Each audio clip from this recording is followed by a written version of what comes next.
ከዚህ ሁሉ በኋላ እግዚአብሔር አብርሃምን ፈተነው። አብርሃም አለው። እርሱም አቤቱ አለው አለ። እግዚአብሔርም የምትወደውን አንዱን ልጅህን ይስሐቅን ይዘህ ወደ ሞሪያ ምድር ሂድ፣ እኔ በማመለክትህ በአንዱ ተራራ ላይ የሚቃጠል መስዋዕት አድርገህ ሰዋው አለው። በማግስቱ ጠዋት አብርሃም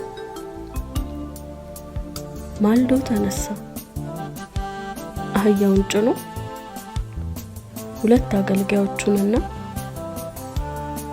ልጁን ይስሐቅን ይዞ ለመስዋዕት የሚበቃውን እንጨት ከቆረጠ በኋላ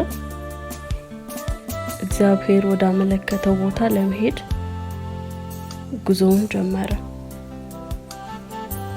በሶስተኛው ቀን አብርሃም ቀና ብሎ ቦታውን ከሩቅ ተመለከተ። አገልጋዮቹንም እናንተ አህያውን ይዛችሁ እዚህ ቆዩን፣ እኔና ልጄ ግን ወደዚያ ሄደን ለእግዚአብሔር ሰግደን እንመለሳለን አላቸው። አብርሃም ለሚቃጠል መስዋዕት የሚሆነውን እንጨት ወስዶ ልጁን ይስሐቅን አሸከመው። እሳቱንና ቢላዋውን ራሱ ያዘ።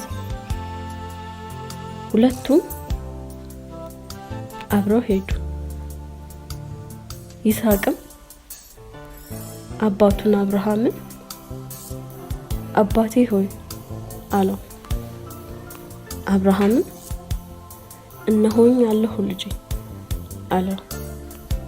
ይስሐቅም እሳቱንና እንጨቱን ይኸው፣ ነገር ግን የሚቃጠለው መስዋዕት የት አለ ብሎ ጠየቀ። አብርሃምም ልጄ ሆይ ለሚቃጠለው መስዋዕት የሚሆነውን በግ እግዚአብሔር ራሱ ያዘጋጃል አለው። ሁለቱም አብረው ጉዟቸውን ቀጠሉ። እግዚአብሔር ወደ አመለከተው ቦታ እንደደረሱ አብርሃም መሰዊያ ሰራ፣ በላዩም ላይ እንጨት ረበረበ። ልጁን ይስሐቅንም አስሮ በመሰዊያው እንጨት ላይ አጋደመ። ከዚያም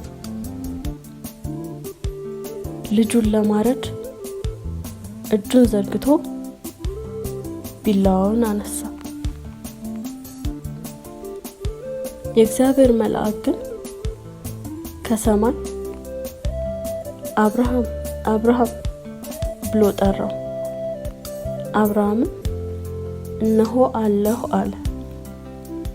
እርሱም እጅህን በብላቴናው ላይ አታሳርፍ፣ ምንም ጉዳት አታድርስበት።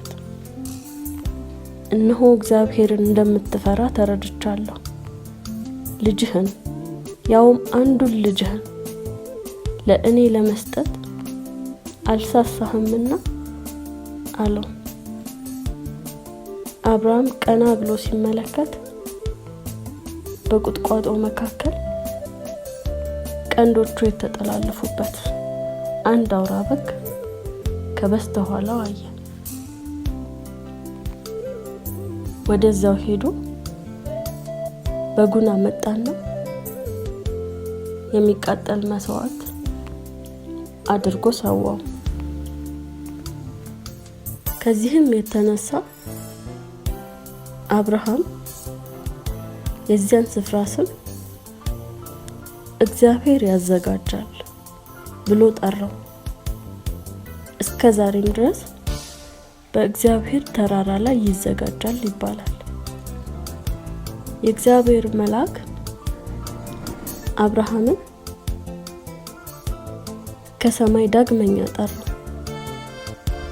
እንዲህም አለው፣ እግዚአብሔርም በራሴ ማልኩ አለ፣ ይህን ስላደረክና አንድ ልጅህን ለእኔ ለመስጠት አልሳሳህምና በእርግጥ እባርክሃለሁ፣ ዘርህን እንደ ሰማይ ከዋክብት እንደ ባህር ዳር አሸዋም አበዛዋለሁ። ዘሮችህም የጠላቶቻቸውን ደጆች ይወርሳሉ። ቃሌን ስለሰማ የምድር ሕዝቦች ሁሉ በዘርህ ይባረካሉ። ከዚያም አብርሃም ወደ አገልጋዮቹ ተመለሰ። ተያይዘው ወደ ቤርሳቤህ ሄዱ። አብርሃምም በቤርሳቤህ ኖረ።